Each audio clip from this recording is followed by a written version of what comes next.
नमस्कार, ग्लोबल स्पेशलमा यहाँलाई स्वागत छ।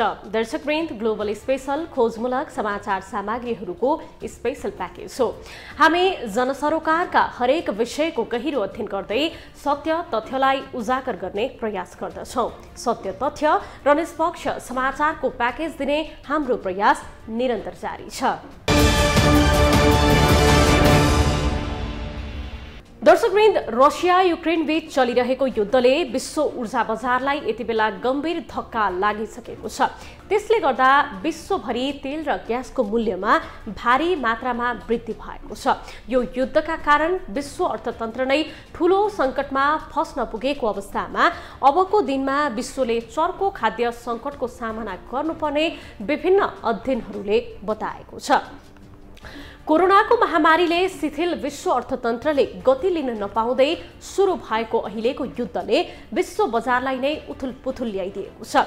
रुस युक्रेन युद्ध बाहेक पनि अन्य धेरै कारणहरू छन् जसका कारण आगामी वर्षहरूमा विश्वले गम्भीर सङ्कटको सामना गर्नुपर्ने देखिएको छ।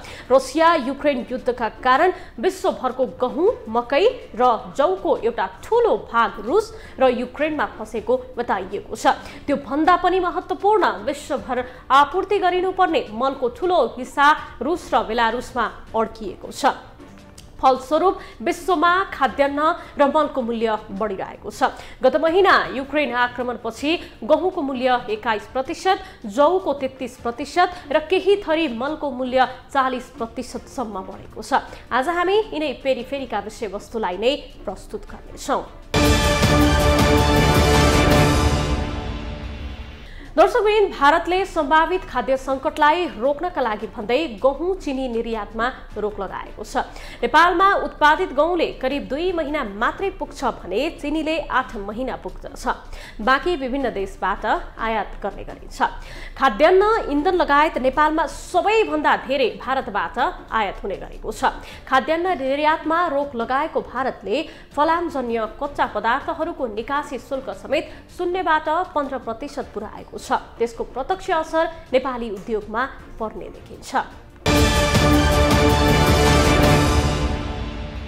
नेपालले सबैभन्दा धेरै वस्तु आयात गर्ने भारतले सम्भावित खाद्य सङ्कटलाई रोक्न भन्दै गहुँ, चिनी निर्यातमा रोक लगाएको छ। फलामजन्य कच्चा पदार्थको निकासी शुल्क 0बाट 15% पुर्याएको छ।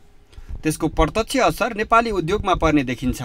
नेपालमा यो वर्ष मात्रै करिब 1,27,000 मेट्रिक टन चिनी उत्पादन भएको छ। नेपालमा मासिक 25 मेट्रिक टन चिनी खपत हुने गरेको सरकारी तथ्याङ्क छ। तत्काल असर नपरे पनि चाडबाड नजिकै जाँदा भने चिनीको मूल्य बढ्ने देखिएको छ। भारत विश्वकै दोस्रो ठूलो चिनी उत्पादक हो। यता नेपालले सबैभन्दा धेरै चिनी आयात भारतबाटै गर्ने गरेको छ। भारतीय वाणिज्य उद्योग मन्त्रालयको रेकर्ड अनुसार सन् 2020 र 21मा भारतबाट गहुँ निर्यात गर्ने दोस्रो प्रमुख देश नेपाल हो। उक्त अवधिमा 3,30,707 टन गहुँ भारतबाट मात्रै आयात गरिएको थियो। भारतबाट गहुँ आउन बन्द हुँदा नेपालमा त्यसमा आधारित उत्पादनको अभाव हुनुको साथै मूल्य बढ्ने निश्चित छ।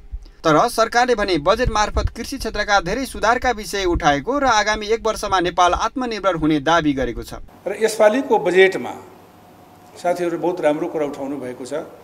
यसपालिको बजेट मलाई लाग्छ जुन अहिले नीति कार्यक्रममा आएको छ, कृषि क्षेत्रमा एउटा विगतभन्दा अलिकता धेरै परिवर्तनको रूपमा आएको छ।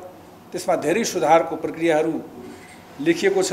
नेपाल कृषि प्रधान मुलुक भए तापनि अरबौंको खाद्यान्न आयात हुने गरेको छ। यस्तो अवस्थामा बजेटले कृषि क्षेत्रको उत्पादन बढाएर आयात रोक्नुपर्ने पूर्व अर्थमन्त्री डाक्टर रामशरण महतले बताए। कृषि क्षेत्रमा पनि ठूलो चाहिँ अब तपाईको चाहिँ अहिले चाहिँ झन्डै 300 अरब भन्दा बढी चाहिँ कृषि वस्तुहरू विदेशबाट आयात हुने गरेका छन्। त्यसलाई चाहिँ हामीले नियन्त्रण संस्थापन गर्नुपर्छ, उत्पादन बढाउनुपर्छ। देशमा चाहिँ खाद्यान्न उत्पादन बढाउनुपर्छ। खाद्यान्न पनि चाहिँ अहिले चाहिँ खाद्य वस्तुहरू नै चाहिँ विदेशबाट चाहिँ ठूलो मात्रामा चाहिँ हामीले चाहिँ इम्पोर्ट गरिराखेका छौँ। जस्तो धान, चामल, मकै आदि पनि चाहिँ 60-70 अरब चाहिँ 100 अरब जतिको चाहिँ अब यहाँ चाहिँ विदेशबाट आयात गर्ने। त्यसकारण कृषि क्षेत्रको उत्पादन बढाउनुपर्छ। खाद्यान्न निर्यातमा रोक लगाएको भारतले फलामजन्य कच्चा पदार्थको निकासी शुल्क 0बाट 15% पुर्याउँदा त्यसको प्रत्यक्ष असर नेपाली उद्योगमा पर्ने देखिएको छ। फलामे पाइप, कर्कट पाता, किला जस्ता उद्योगमा आधारित सामग्रीको मूल्य समेत बढ्ने देखिएको छ। जसका कारण आयातमा निर्भर नेपाली अर्थतन्त्र झन धर्मराउने चिन्ता सुरु भएको छ। ग्लोबल टेलिभिजनका लागि क्यामेरामा गणेश पूर्व छानी मगरका साथमा कविन्द्र तिमल सिन्हा, काठमाडौँ। धेरै गहुँ उत्पादन गर्ने मुलुकमा इजिप्ट पछि युक्रेन र रुस हुन्। द्वन्द्वले रुस र युक्रेनको व्यापार लगभग ठप्प छ। यी दुई मुलुकले गहुँसँगै मकै, खानेतेल लगायतको उत्पादन र विश्व बजारमा पनि बिक्री गर्दै आएका थिए। पछिल्लो समय दुई मुलुकबीच हुँदै आएको युद्धका कारण विश्व बजारमै खानेतेलको अभाव पनि हुँदै आएको छ। विश्व बजारमा खाद्यान्नको सङ्कट चुलिएसँगै यसको सहज आपूर्ति हुन्छ कि हुँदैन भन्ने विषय भारतसँग जोडिएकाले खाद्यान्नको उपलब्धता भारतीय बजारमा निर्भर हुने देखिन्छ। कोरोना भाइरसले सिर्जना गरेको परिस्थितिका कारण खाद्य सुरक्षाको अवस्था थप बिग्रने जोखिम छ।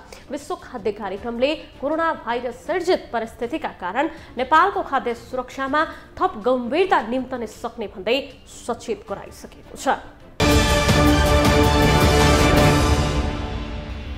रुस युक्रेनका कारण विश्वले नयाँ चुनौतीका रूपमा गम्भीर खाद्य सङ्कटको सामना गर्नुपर्ने विभिन्न अन्तर्राष्ट्रिय निकायले चेतावनी दिएका छन्। संयुक्त राष्ट्र सङ्घ, युरोपियन युनियन, विश्व खाद्य कार्यक्रम, विश्व बैंक लगायतका निकायहरूले सम्भावित खाद्यान्न सङ्कटबारे औपचारिक घोषणा गरिसकेका छन्। यो सङ्कटको सामनाका लागि तयार रहन र समस्यासँग जुझ्न आगामी कार्यदिशा तयार पार्न पनि विश्व समुदायलाई ती निकायहरूले सचेत गराएका छन्। यता नेपालले सबैभन्दा धेरै आयात गर्ने मुलुक भारतले गहुँ र चिनीको निर्यातमाथि प्रतिबन्ध लगाएको छ, जसको असर नेपालमा समेत पर्ने देखिएको छ। हाल विश्वका 20 राष्ट्रले विभिन्न किसिमका खाद्यान्न निर्यातमा रोक लगाएका छन्। बाँकी केहीले करहरूको माध्यमबाट निर्यातमा कडाई गरिरहेका छन्। यससँगै विश्वभर खाद्यान्न सङ्कटको चर्चा मात्रै सुरु भएको छैन, यसले पार्ने असरका विषयमा समेत विभिन्न छलफल समेत सुरु भएका छन्। नेपालमा अरू त अरू गुन्द्रुक समेत विदेशबाट आयात हुने गरेको छ। हामीले कहाँ उत्पादन गर्न सक्छौँ भन्नुभयो भने यो चाहिँ अति संयुक्तिको रूपमा जान्छ। गुन्द्रुक आयात गरेर खाएको छौँ मित्र, हामीले छौँ। चामल, नुन र गुन्द्रुक समेत आयात गरेर खाने अवस्थामा गएपछि यहाँभन्दा लाज मर्नु के हुन्छ? म तागाधारी मैले जनै पूर्णिमा लाउने जनै समेत चाइनाबाट आउँछ भनेर सुन्दाखेरि मलाई दिक्क लाग्छ है। हामी त यति साह्रो सयल उसमा गएछौँ नि त। यता खाद्य व्यवस्था तथा व्यापार कम्पनी लिमिटेडले भने नेपालमा तत्काल खाद्य सङ्कटको अवस्था नआउने दावी गरेको छ। कम्पनीका अनुसार अहिले कम्पनीसँग तत्कालका लागि सङ्कट आउँदा पनि पर्याप्त मात्रामा खाद्यान्न मौजात रहेको छ। कम्पनीसँग अहिले पनि चामल र गहुँ मात्रै 1.5 लाख क्विन्टल बढी खाद्यान्न मौजात रहेको छ। अब यस खाद्य व्यवस्था तथा व्यापार कम्पनी लिमिटेडले चाहिँ यसका विभिन्न उद्देश्यहरूमध्ये एउटा उद्देश्य भनेको चाहिँ खाद्य सुरक्षामा योगदान गर्ने हो हैन। यसको लागि चाहिँ यस कम्पनीले चाहिँ नेपाल सरकारको निर्देशन अनुसारको चाहिँ खाद्यान्न चाहिँ मौजदात कायम गरेर राख्छ अथवा भण्डारण गरेर राख्ने गरेको छ, जसमा चाहिँ देशमा आपद विपद आइपरेको खण्डमा र निजी क्षेत्रहरूको मात्रै प्रयासले चाहिँ त्यो समस्या सम्बोधन गर्न नसक्ने अवस्थामा चाहिँ यस कम्पनीमा रहेको त्यो भण्डारण गरिएको खाद्यान्नहरू चाहिँ परिचालन गरेर आपूर्ति व्यवस्थालाई चाहिँ सहज सुलभ गराउने उद्देश्य अनुरूप चाहिँ उक्त मौजदात चाहिँ भण्डारण गरिएको हो हैन। यस अनुसार चाहिँ हामीले चाहिँ त्यही भण्डारण गर्नुपर्ने खाद्यान्नलाई चाहिँ परिपूर्ति गर्नको लागि चाहिँ हामीले खाद्यान्न खरिद गरिराखेका छौँ। अहिले त्यो खाद्यान्न चाहिँ टेन्ट सम्झौता भइकन आउने क्रममा रहेको छ। यसबाट चाहिँ तत्काल चाहिँ हाम्रो यो खाद्य सङ्कटलाई चाहिँ सम्बोधन गर्न चाहिँ यसले सहयोग पुर्याउनेछ। हाल मुलुकमा आफ्नै उत्पादनले नपुगेर वार्षिक 6 लाख मेट्रिक टन धान मात्रै आयात भइरहेको छ। गहुँ र मकै मात्र होइन, अन्य खाद्यान्न समेत नेपालले आयात गर्ने गरेको छ। खाद्य व्यवस्था तथा व्यापार कम्पनी सरकारी कम्पनी हो। यसबाहेक नेपालमा निजी क्षेत्रले समेत खाद्यान्न लगायतका वस्तु आयात गर्ने गर्छन्। निजी क्षेत्रले गरेको आयात र मौजात पनि पर्याप्त रहेको बताइएको छ। खाद्य व्यवस्था तथा व्यापार कम्पनीले भने खाद्यान्न सङ्कट आउन नदिन थप मौजात राख्ने तयारी समेत गरेको छ।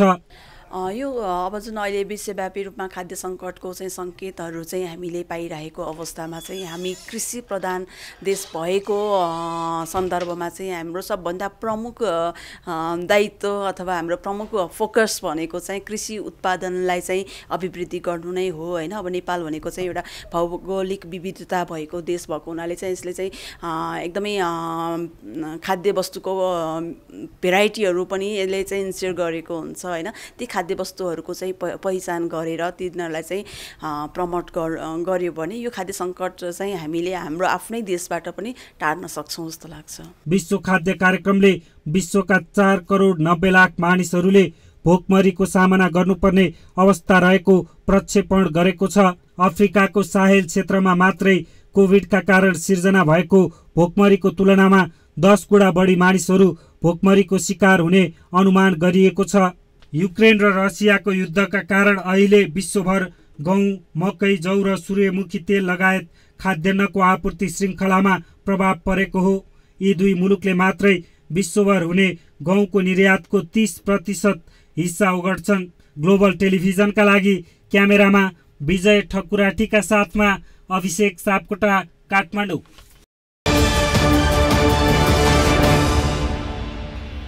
सरकारले आगामी आर्थिक वर्षको बजेट संसदमा पेश गरेको छ।